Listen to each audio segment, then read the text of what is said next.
going on, everybody? My name's Adel. I'm a sports neurologist at the UCLA Brain Sport program, and I have two incredible guests today on the UCLA Brain Sport podcast. To my left, Brandon Bostick, former NFL tight end, Dr. Doug Polster, UCLA Brain Sport sports neuropsychologist. And the topic of the day today, gentlemen, is mental health in football and in the NFL. Yeah, man. So I just want to get right into it. I want to sort of tee it up so that you can tell us your perspective and your experience with mental health, specifically in football and in the NFL, because I think it's pretty unique, some of the things that you went through. Yeah. And it's impressive how you've come out the other end of that. Yeah. So, just to tee it up, there was this one incident, right, in the 2013 NFC Championship. 2015. 2015 NFC Championship. Yeah. You were playing for the Green Bay Packers, Yeah. right? You were playing the Seattle Seahawks. And you guys were up, by a little bit less than a touchdown, I think, It's right? funny. I was just watching a short clip of it last night. Were you? Yeah. Because you know how on Instagram it has like the memories. So it came up in a memory and I was watching it. I didn't even think about, I wasn't even thinking about the podcast today. Really? So, I was going to say. So it's fresh in my memory now. I was like, how coincidental is that? I don't know. But I think it was 23-17. Okay, 23-17. Yeah. And then Seattle's kicking an onside kick. Yeah. There's about 2 minutes left in the game. Yeah. Right? So, from a Green Bay perspective, you just got to recover the ball and go down, and then, ideally game's over, right? Yeah. And then you're on the receiving team for Green Bay. And then just walk me through what ends up happening. Well, like I said, it's funny because it's so fresh in my memory. But like you said, we were receiving the ball. And I was supposed to block the guy. But at the time, I wasn't thinking, but my instincts kicked in, so I kind of went for the ball instead of blocking my guy. Yeah. So I kind of was in the air and I kind of dropped the ball because I lost focus. I'm supposed to block. So I was in between. Right. So I didn't get the ball. We didn't get the ball. They recovered the ball. And I think they scored a big touchdown. And the game just got out of control. Right. And we pretty much lost the game. Right. But so I don't want to gloss over it because there's a lot more that happens after that play in the game, right? It's not like that play happens and then the game's over. Yeah. Right? It's like that play happens, right? Shit just got started. Exactly. It just got started, right? So then they have to go down, they have to score. Yeah. Right? And then what a lot of people don't talk about is the fact that then you all go back on offense with seconds left in the game and actually tie the game. It's so crazy. I don't even remember that part. I bet you don't. After that moment happened, I blacked out. Right. I don't remember nothing after that. I remember that play, then I remember being in the locker room. Yeah. I remember that play, sitting on the bench and being in the locker room. I don't remember the in-between details. That's interesting. What, makes sense. Can you extrapolate a little bit on that? I think I was just so my world was just so rock, shock, whatever you want to call it. Yeah. I don't even remember. I don't know. I still to this day I don't remember what happened. It's almost like an out of body. I don't know. It's crazy. It sounds crazy, but it's not. It's actually not crazy. I mean, it's funny when you started talking about going and looking at the video last night, right? Yeah. And now kind of talking about it again.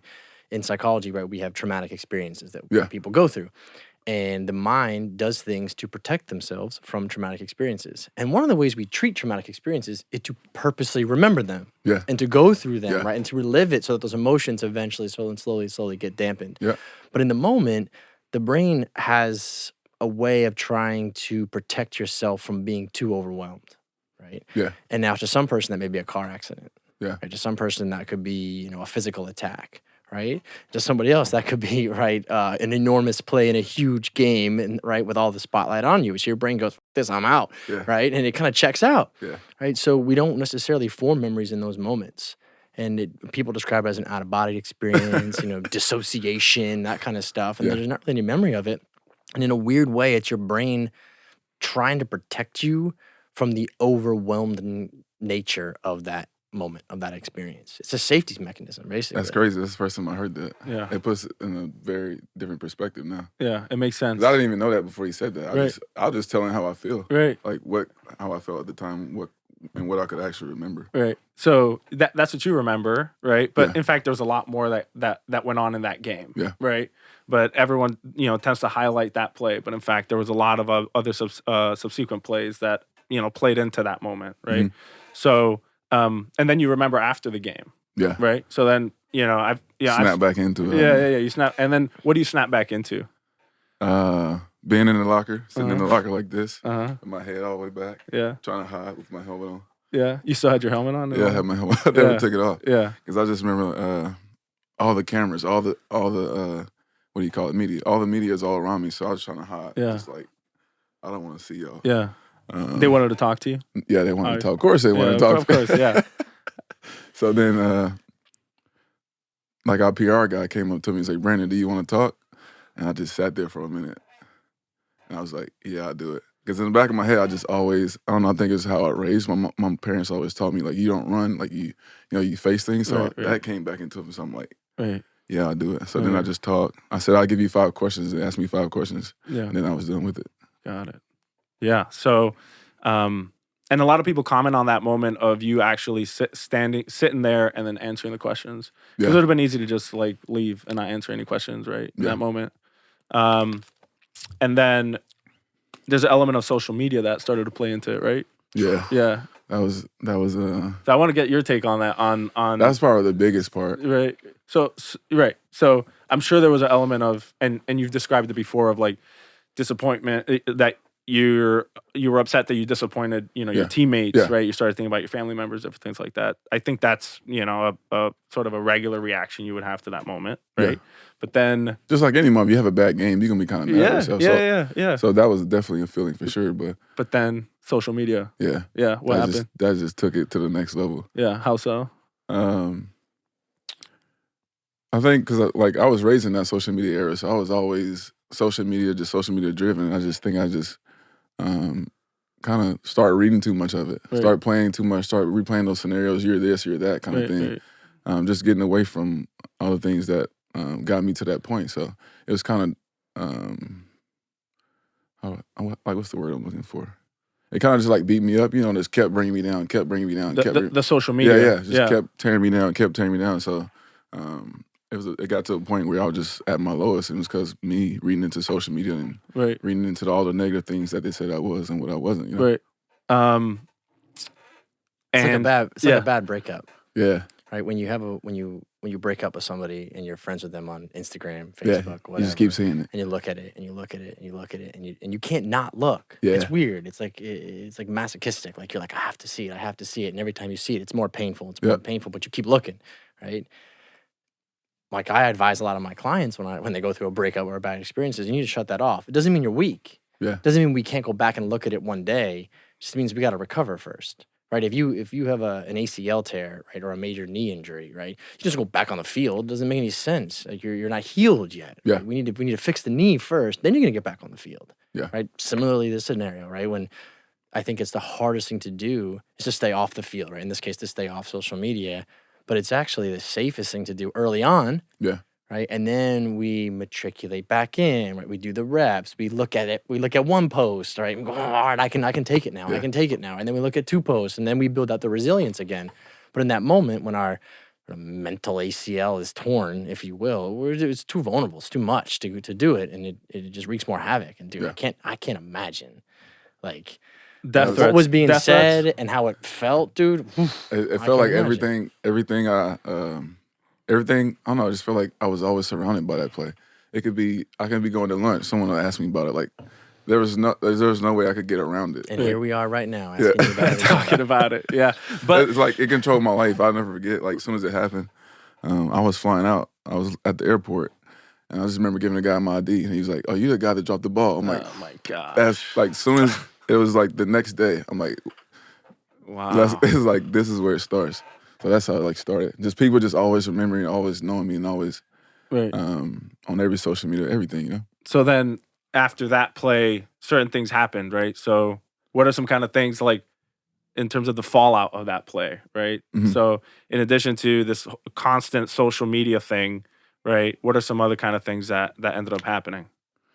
Man, let me backtrack a little bit. Go on. After the social media thing, I can't remember anything that like anything that happened. Just things just spiraled down after that. Just I I think I got released and I went to Minnesota. I wasn't, like he said, I didn't recover from my injury. I didn't recover from that instance, and then I just didn't have football. Didn't like football because what it made me feel like, So I wasn't even interested in football, but still I was on the Vikings, so I kind of had to be. So I didn't take the game serious. I was partying. I was just going to Miami every week during off season, going to Miami, partying. We know Miami. Yeah, just living that life and just not taking football serious. Yeah. So sounds like a bit of a coping mechanism. Yeah, for sure. So it seems like this is. Big Would you agree coping this is mechanism. like the perfect sort of scenario for someone that would have like a mental health decline, right? So you have this traumatic incident, right? And then you have social media, like chronic social media negative exposure, right? And then you have compensatory kind of behaviors that wouldn't necessarily help. Yeah. Right. Avoidance. For sure. We talk about in our concussion clinic, but in all environments where there's stressful and painful experiences, whether it's physical pain or emotional pain, the brain wants to avoid it. We don't want to feel it, whether it's physical or emotional. So we just don't do the thing that causes us the pain. So if putting your all into football, right, causes pain, we don't do that. Right?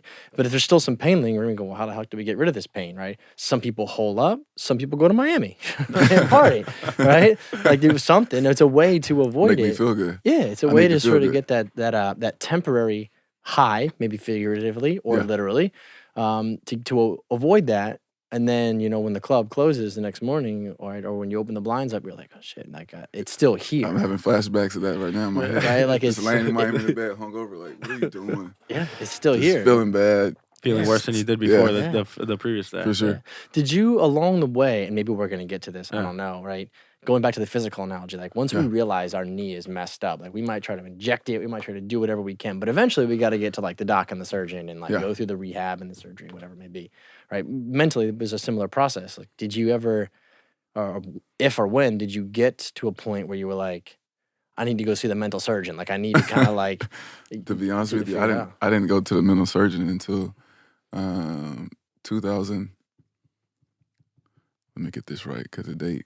Recently, not even when we played. I didn't know I was going through all this mental health while I was playing. So I recently didn't get checked out until I want to say 2019.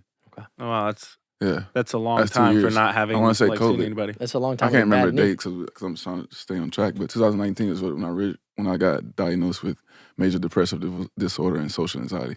So from 2015 till then, I never knew any of this. I mean, I knew I was feeling it, I was living it, but I wasn't able to, I guess, tell people how I was feeling or whatever I say. That makes sense, dude. Like I didn't know. Like when I was going through it, my agent would be like, "Hey, do you want to see a therapist?" I'm like, "No, I don't want to see a therapist." I was just so focused on how can I get my career back? How can I get back on the field? I wasn't thinking about. I didn't know mental health. I was just like, I just treated it how everything I did when I grew up. You just take, you take your loss and you just keep rolling. But you can't do that with when you're going through traumatic experiences. For sure. Yeah. So, I'm interested in sort of that struggle, right, where you're constantly dealing with this, but you're also trying to get back, like when you were with the Vikings and stuff like that, right? Like, and at the time, I was only in Green Bay, 2012, 13, and 14. So I was at that point where either my career was going to be over, or that's true, or I was going. How old were you, like when that experience happened? I'll say like 25, 26. I mean, that's around sort of the peak in terms of like an athlete's career. I didn't have my, like, you have to play 3.5 years to get your pension. So I didn't have my pension yet. So I wasn't technically a vested player. So I'm like, I need to get back on the field, but at the same time, I don't even want to get back on the field, Right. There was no interest in playing football like you had it before. But I know I needed to get my. But you were kind of pigeonholed into having to, right? Yeah. Yeah. So that must have been tough. Oh, it was very tough. Oh my gosh. Very tough. Yeah. Going into work when you don't actually, want to be there don't or even do want to anything. be there. I just remember the first time I got back on the field. So I played that Seattle game. I went to Minnesota. I first got on the field. The first thing I did, ran a route, dropped the ball. I'm like, I don't ever want to play football again. Right. Like, that's when I started to develop all these negative thoughts about myself. Like, you can't catch, you can't. Still the stuff I deal with to this day now, like self-doubt and all those things. it's from those little instances like that, you know. Right. So, like from your perspective, how does that affect someone? Right. So he goes through this traumatic experience, and then his first practice at Minnesota, he drops the ball, but it's not like, dude, like before that incident, like you drop a ball, and it's just like, all right, throw me another one. Yeah. Right. But this the thing, time, you know, it was just like, I'm just going back. Yeah. The coach yelled at me for dropping the ball. Damn it, Bostick, you dropped it again. He said it in reference to the I don't play. know. I don't know what he said, Okay. but he just said you dropped the ball. You know. Yeah. That's what it felt like. Yeah. That's exactly. Yeah. I don't know. That's what matters, I don't know right? exactly. I don't know which way, but I just remember he said that to me. Okay. Of course, I'm gonna take it like, you know. Yeah. I tell my clients, my athlete clients especially, I said, we have one brain, but I like to talk about it as two separate parts. We got the emotional brain and the rational brain. I'm reading a book on that. Right? And most of my male athletes do not have a emotional brain ready, right? It's just not how we're culturally defined, right? It doesn't work that way.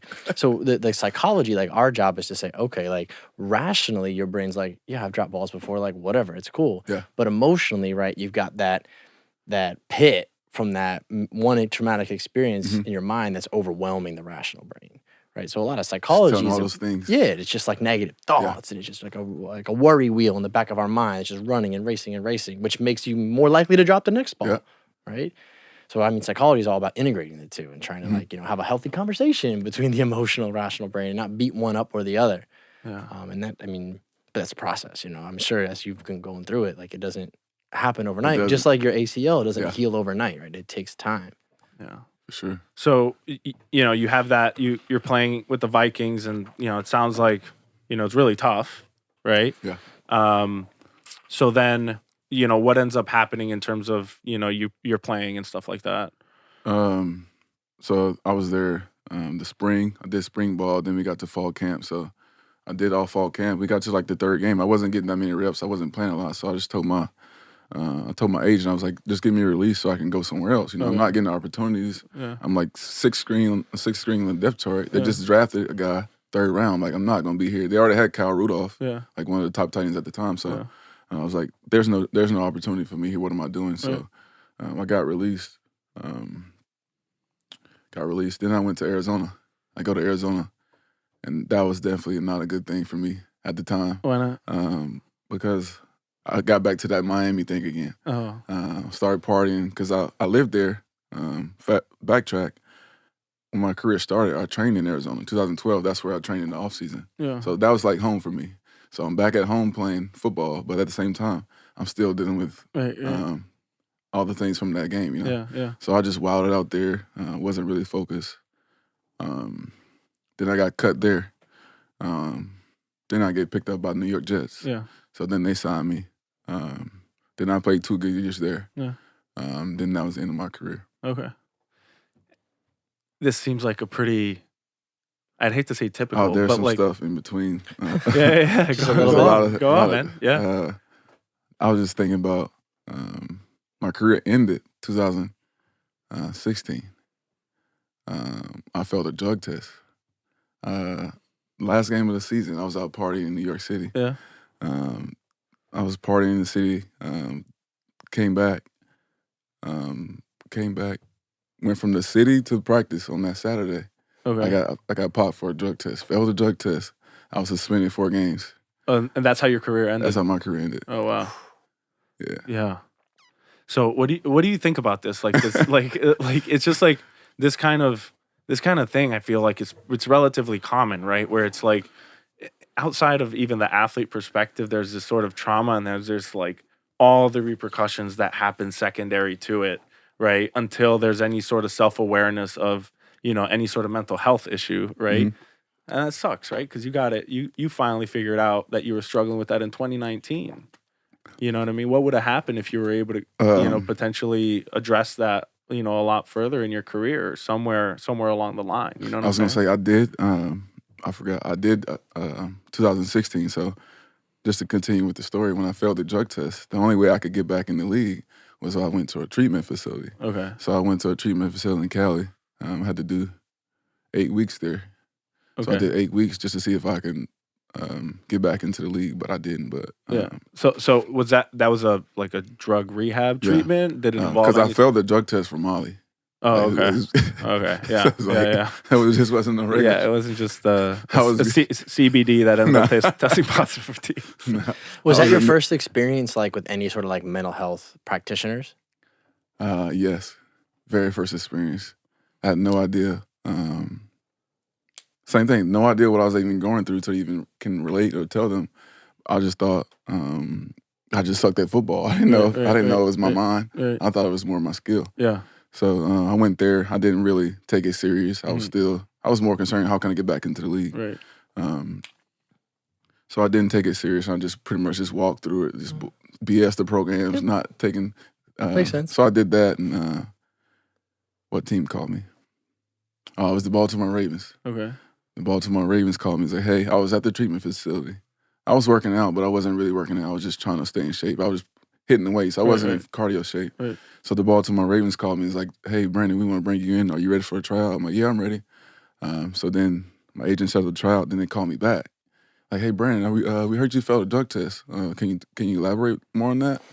I'm like, bro, you already know why I failed a drug test. You already know the story. Why are you asking me that? This is in my head. Yeah. So I'm like, well, I failed a drug test for MDMA. I was like, what is that? So I had to tell him the whole story. Right. 5 minutes later, my agent called me back. Nah, they don't want you no more. Wow. Yeah.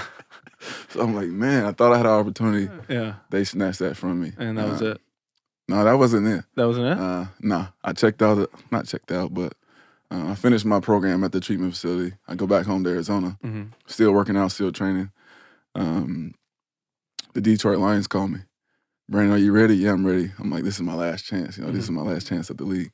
I wasn't working out at all. I was out of shape. I was fat. I was chubby. I'm like, yeah, I'm ready. I'm like, I'm gonna get this one more chance. So I was. It's funny you think about, because as soon as he called me, I went straight to the gym. trying to get that last workout in. Right. I'm in there pumping on weights hard. I'm thinking I'm really gonna make the team. Yeah. So I get there. I get to the hotel. I check in. I'm at the hotel gym, getting it in, getting that last workout. I'm in the hot tub. I'm in the cold tub. I'm ready. So then I get there. I go through all the workout. Go through the tryout, and at the end, he's like, we're gonna run the conditioning test. I'm like, what's the conditioning test? He's like, we're gonna run 18 100-yard sprints. Whoa. I was like, no, sir. No, sir, I'm not running nothing. So I did the whole workout. I didn't do that. So I just left, checked out, went back to the hotel, told my agent, my career's over. I'm done with football. I just knew I just wasn't dedicated. I just didn't want to embarrass myself. I knew I couldn't run 18 100-yard sprints, Right. So I was just like, this is over. Yeah. And that's really how it ended. That was Like the last call from the NFL. Yeah. The Detroit Lions. Wow. So then what happens after that?